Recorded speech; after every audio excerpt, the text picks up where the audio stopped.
Greetings to you all in the name of God, our Creator, God our Redeemer, and God our Sustainer.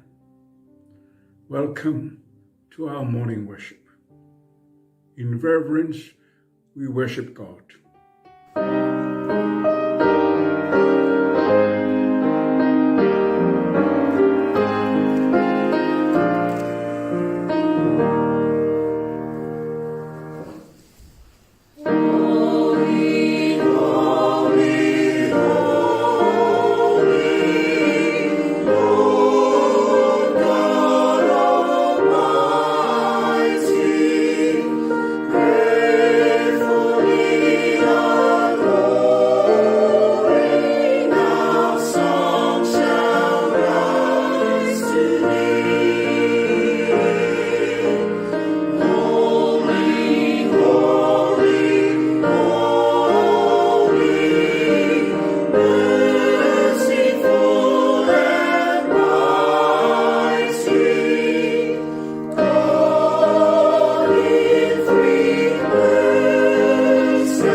Your responses are in small, bold letters. Oh, give thanks to the Lord. Call upon his name. Make known his deeds among the peoples.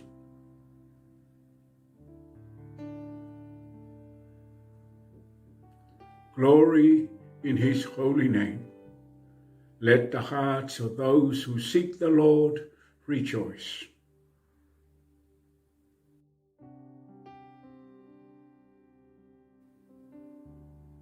He remembers his covenant forever, the word that he commanded for 1,000 generations.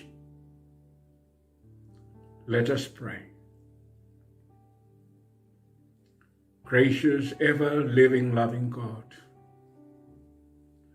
we lift up our voices and come in reverence before your presence to offer you worship, to acknowledge the faithfulness of your grace and love to us all the days of our lives. We rejoice that we are able to be here this morning to worship you. We pray and ask for the presence of your Holy Spirit to walk in truth, and in so doing, bring honor, glory, and praise to you, Lord. In Jesus' name we pray. Amen.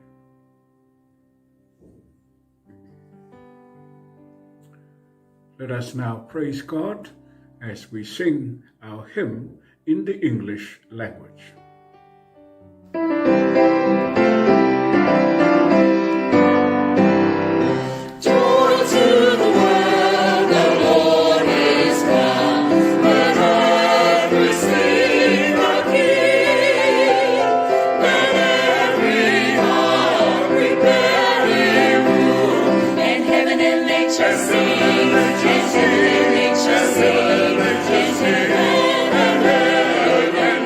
Nature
the third candle of Advent, the candle of joy.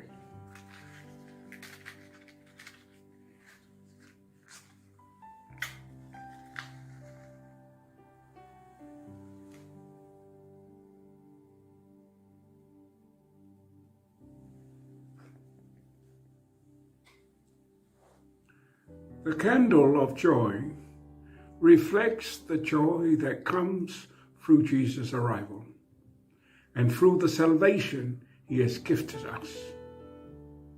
It highlights the importance of joy in the Advent season.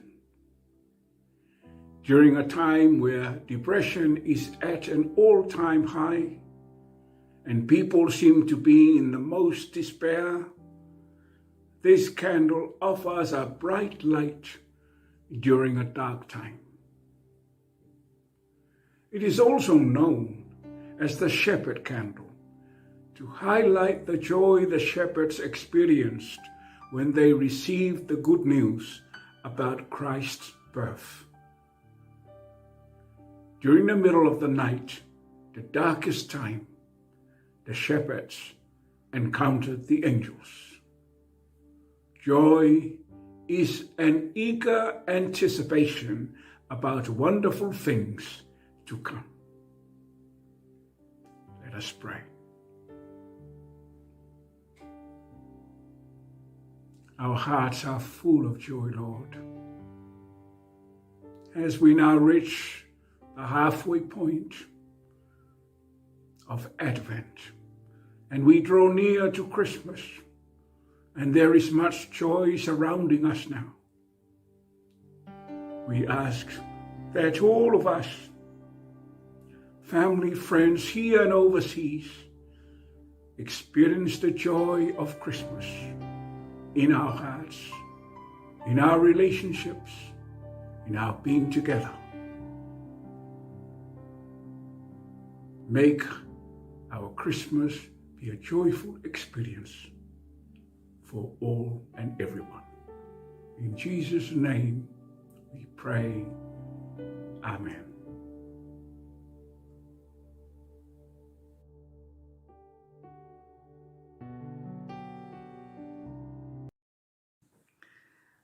Well, greetings, children. It's so good to be back with you again. I hope you've had a wonderful week, and I know that you're getting excited because I'm sure all of you know that Christmas is coming soon.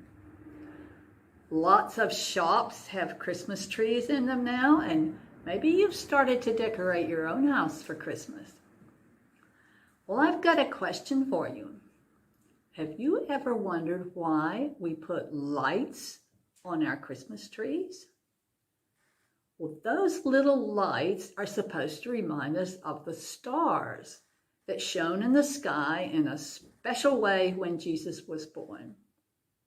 You might remember that there was one really, really bright star that shone in the sky then, and the three wise men followed that star to where Jesus was in the manger. Well, we're starting to think about decorating the Mass for Christmas, and I got out the Christmas tree decorations this week to hang on the tree. These are decorations I've had for many, many years, and I found when I started looking through them that several of them are stars. So let's see, here in the bag of surprises, let's see some of the stars that I found in my box of Christmas tree decorations. Let's see. Well, here's one star. It's made out of a kind of cloth, isn't it? And I have several like this. These little gold stars. Probably have 5 or 6 of these. And here's another star, which is interesting because it's made out of metal. What do you think of that one? And this last one I've got for you is really special. You remember a couple of weeks ago, I was telling you about the Vuvuzela and the living among the Zulu people in South Africa. Well, the Zulu children had a project when I lived there of using old things to recycle and make beautiful things out of trash, really. So they would find pieces of scrap metal, and one of the things they made was a star as a Christmas tree decoration. Isn't that beautiful? So those are just some of the stars that I have in my collection. And you may be wondering what all these stars have to do with our Bible reading for today. It's not a reading about stars exactly. It's about joy, which is the theme for this third Sunday in Advent. But stars are also about joy. You know why? Because stars give light in the darkness. We only see stars at night when the sky is very dark. And the stars make us happy because they remind us that God is with us to give us light, to help us feel safe in the dark. Lots of children are scared of the dark. I know I was when I was little. And if you're one of those kids, that's okay. That's why children often have something called a night light in their bedrooms, so that their rooms won't be completely dark at night. That night light is also a little bit like a star. So our Bible reading today, which is from the New Testament, the book of Philippians, chapter 4, verses 4 to 8, it's all about joy. And part of this passage says, rejoice in the Lord always. Again, I say, rejoice. That means be happy. And another verse says, don't worry about anything, but tell God everything in your prayers, and you will feel peace. So when we see the stars in the dark night sky, and when we remember the special star that guided the wise men to find Jesus, we can feel peace. We feel happy. I'm not sure if teachers still do this today, but when I was little, if we did well on our schoolwork, we got a little gold star stuck onto our paper. I used to give my children gold stars if they did their chores nicely. That made us happy to get a gold star. So if we look to Jesus as our light in the darkness, our star, we will feel joy and we will feel peace. So this Christmas, let's make the stars that we use in our decorations be extra special. Maybe you can make some beautiful stars to put on your Christmas tree. And let's remember this week. Jesus lights up the dark like a shining star. Jesus lights up the dark like a shining star. Now that's good news. Let's pray. Thank you, dear God, that we don't have to be afraid of the dark because we know you're there, shining like a star to give us light and peace. Help us also to be like stars, bringing light and love and joy to those around us. As we prepare our hearts for Christmas, help us to fill our hearts with Jesus' light and love so that we can spread joy everywhere. In Jesus' name we pray. Amen.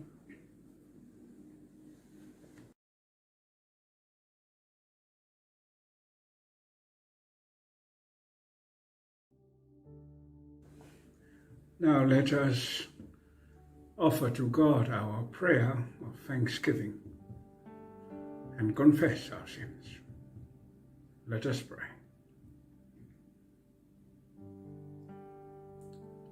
Loving God, there's so much we want to say thank you for. First, we thank you for who you are. Loving, gracious, forgiving, faithful. Thank you for everything you created, the world for us to live in, us in your image. Thank you for Jesus Christ, your Son, our Savior, for his life and ministry, his death and resurrection, for the salvation that he has prepared for us, so that we do not end up in this world, but with you through your Spirit. We thank you for your Holy Spirit that whispers to us every day, helping us when we struggle to make decisions, if only we listen. We thank you for our families, parents and grandparents, children and grandchildren, relatives and friends, here, throughout this country, overseas, in our island homes, and other parts of the world we come from. These are important connections in our lives that gives us strength, that assure us of fellowship and love, companionship. We thank you for our cultures, our traditions, from which we learn certain values that you approve of, but not always easy for us to live out, such as justice and peace, caring for each other in communities. We thank you for our membership in our parish, your church. We are very aware, Lord, that you gifted us your church. We have modified it greatly, and at times it's more about us than you. With all our regulations in the church, when you yourself said only two matters: love God with all your heart and soul and mind and body, and you love your neighbor as yourself. Thank you for the assurance of your love and grace for us, Lord. Thank you for opportunities for those who are at work, the children at school, and for our elderly to be at home and relaxed. Thank you, Lord, looking after us every day. We know you. We let you down in so many ways. We also know that often we just bring you in to decorate our lives, decorate the things that we believe in, make it look good and acceptable. But we don't always follow. Sometimes we're not prepared to pay the cost. And so we look for compromises. Dear God, forgive us. Forgive us for hurting each other. And by doing so, we hurt ourselves. And most of all, we hurt you in the process. Forgive us for our weak faith. We talk a lot, do very little. We ask for your forgiveness. We are very thankful for your mercy, Lord. You are a merciful God, a merciful Father and Mother. Despite our wayward lives, our weak faith, you never abandon us, always with us. Gives us strength. So we thank you for your forgiveness. We offer these prayers, as well the unspoken thanksgiving in our hearts and our confession that we haven't said.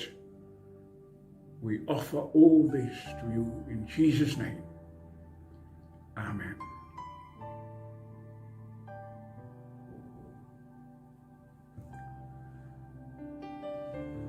Now let us listen to God's word, found in the epistle of Paul to the Philippians.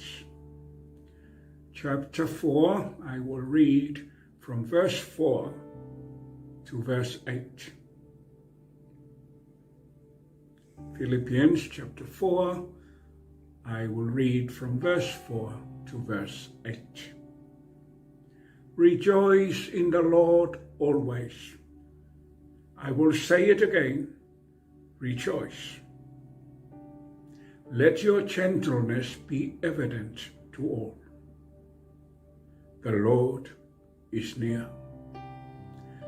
Do not be anxious about anything, but in every situation, by prayer and petition, with thanksgiving, present your requests to God. And the peace of God, which transcends all understanding, will guard your hearts and your minds in Christ Jesus. Finally, brothers and sisters, whatever is true, whatever is noble, whatever is right, whatever is pure, whatever is lovely, whatever is admirable, if anything is excellent or praiseworthy, think about such things. God bless us for our reading and listening to his word. To him be all honor, glory, and praise. Amen. Now let us praise God with a hymn in the Cook Island language.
Prayer for our sermon. Bless these words and these thoughts. May it bring you glory, Lord, and honor your name. Amen. The text of our sermon from Philippians Chapter 4 are words from verse 4 and 7. Rejoice in the Lord always. And again I say, rejoice. And the peace of God, which surpasses all understanding, will guard your hearts and minds in Christ Jesus. The theme of our sermon, embrace the joy in life. Embrace the joy in life. In the first Sunday of Advent, we talk about hope. Last week, we talk about faith. This week, we focus on joy. And as we get closer and closer to Christmas, joy seems to surround us. In the music we hear of Christmas carols, in the words of cards about Christmas, and in the wrapping papers and decorations we are buying. And so it is easy to hear texts like the one we have for our sermon this morning from Paul's letter to the Philippians. Rejoice in the Lord always. And again, I will say, rejoice. And the peace of God, which surpasses all understanding, will guard your hearts and minds in Christ Jesus. Who doesn't like to hear about joy this time of the year? As we light our candles, we can boldly proclaim our joy in our words and in our prayers and in our songs. Christmas is almost here, and we are joyful. But what about those times when joy feels hard to reach? What do we say then?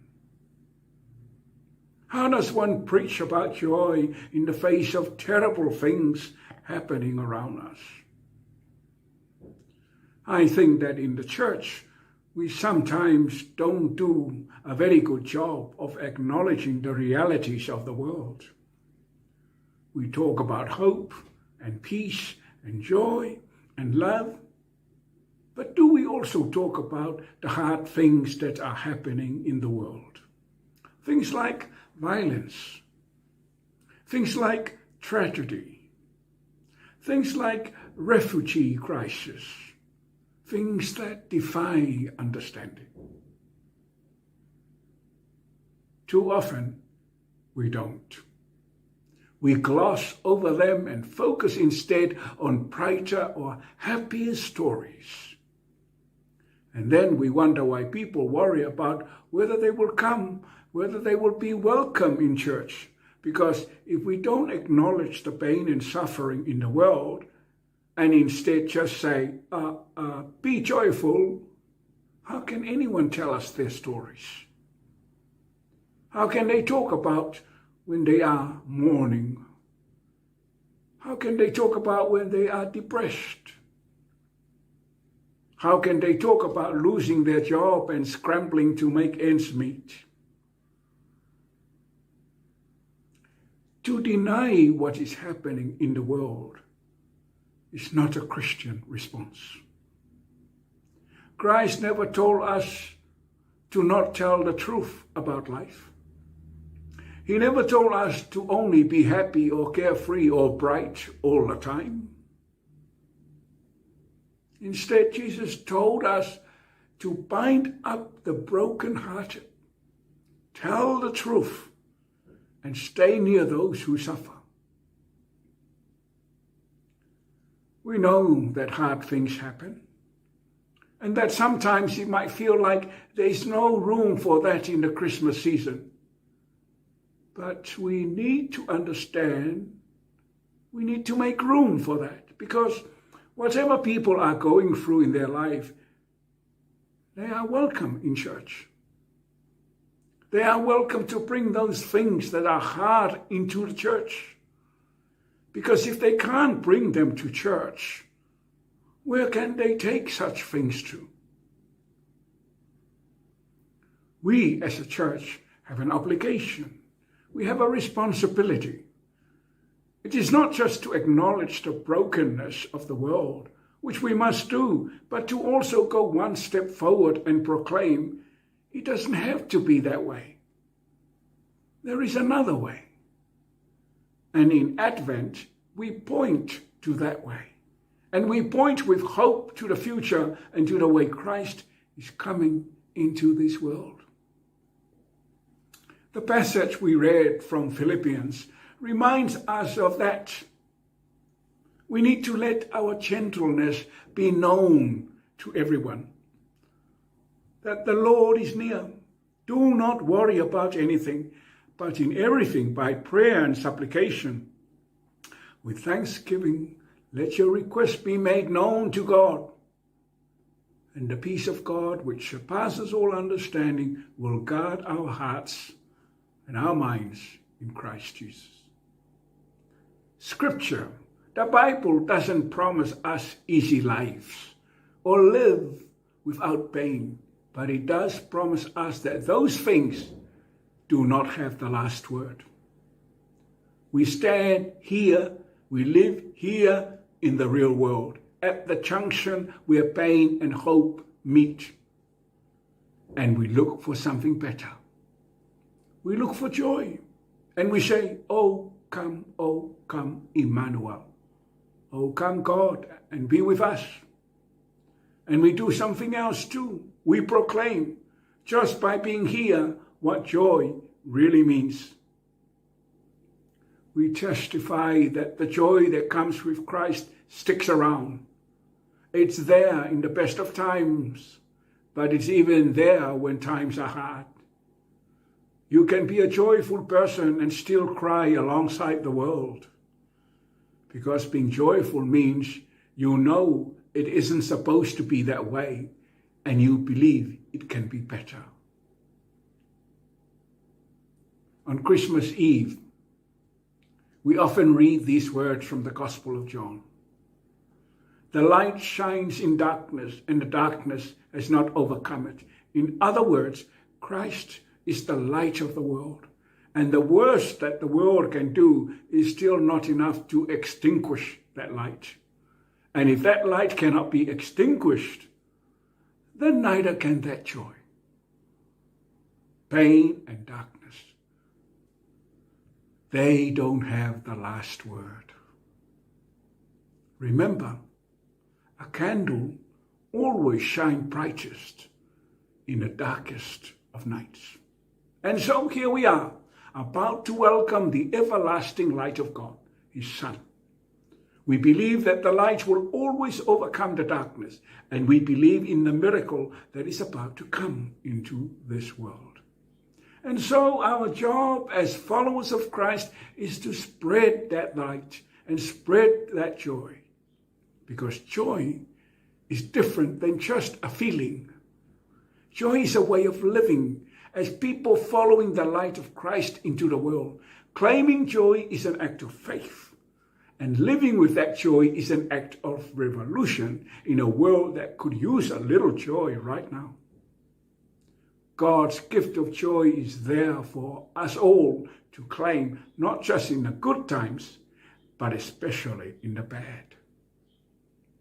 And so as we watch and wait during this Advent, let us be witness to the light of Christ and the joy it brings.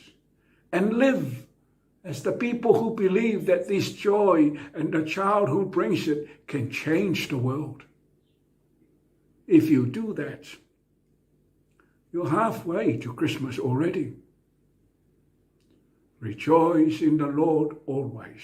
And again, I will say, rejoice. And the peace of God, which surpasses all understanding, will guard your hearts and minds in Christ Jesus. Embrace the joy in life. Amen. Our prayer of intercession.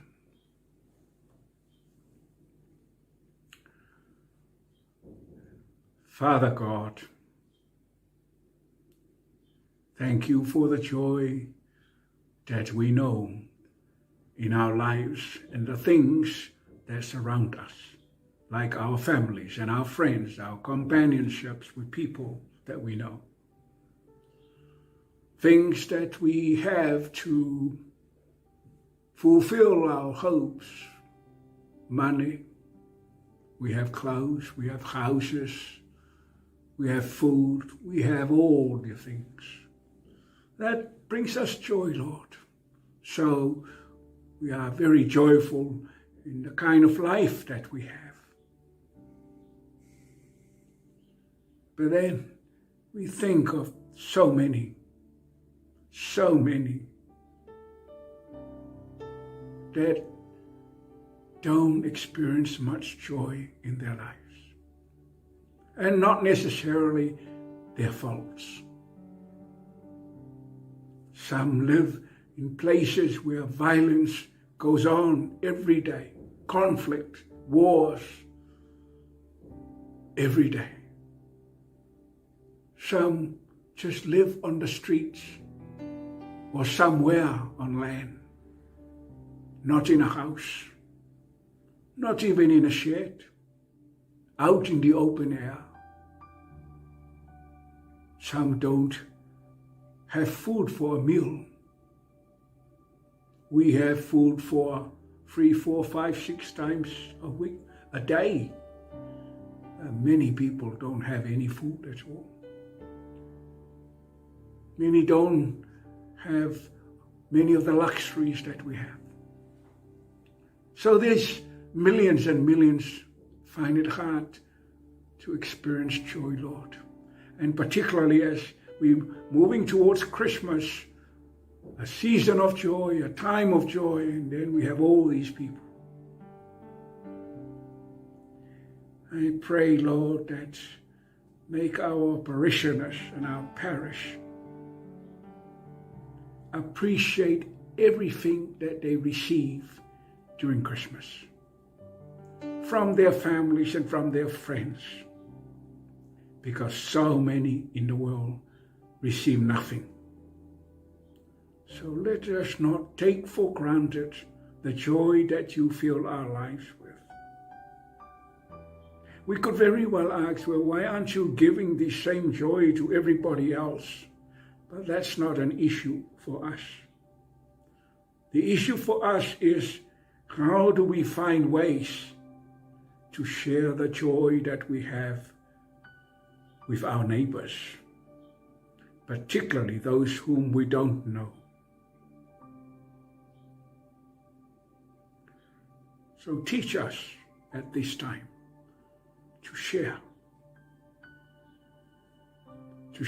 in an honest way, in a loving way. We pray, Lord, to continue to prepare our hearts to receive you when you come in Christmas time. Help us to cope with restrictions that the new traffic system has brought. Make us abide with these, so that the welfare and the health of everyone is safeguarded as much as we are able to do. We pray, Lord, that you will bless all the families and all the children and all the parents as they prepare for Christmas. May it be a joyful experience, the preparation, the receiving and the giving, and the whole experience. Not only among ourselves, but with our friends and families overseas and other parts of New Zealand. Pray that you will bless the children, bless all the young people, all the elderly, all the middle-aged group of our parish and all our parishes.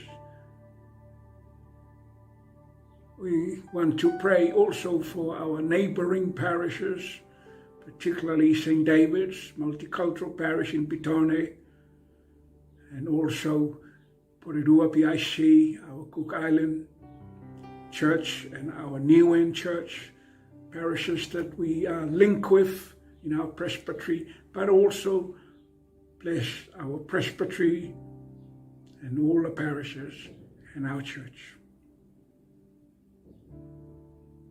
There are things we have put on hold because of restriction. Prepare us for the launching of these things in the coming year.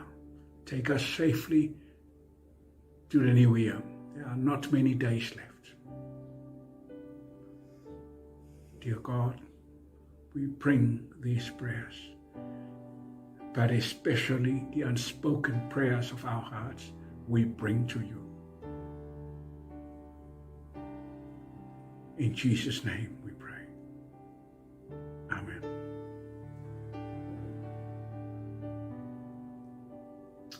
Now let us conclude our worship by singing a hymn in the Samoan language.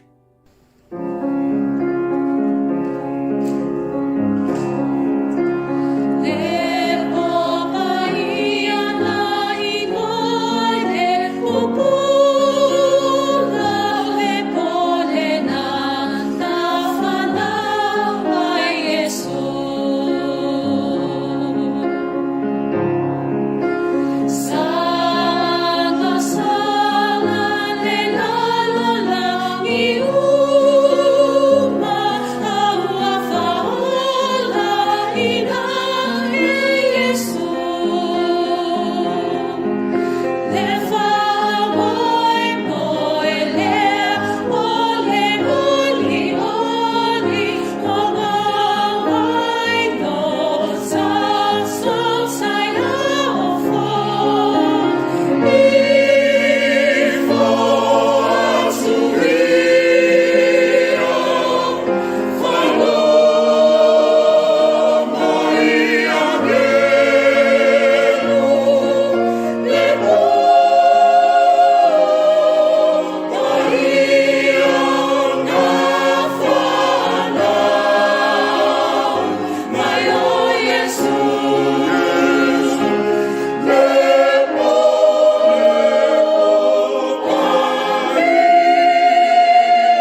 May the blessings of God Almighty, Father, Son, and Holy Spirit give you joy and peace in your faith.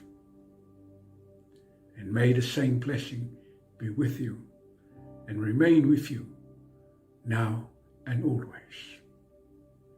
Amen.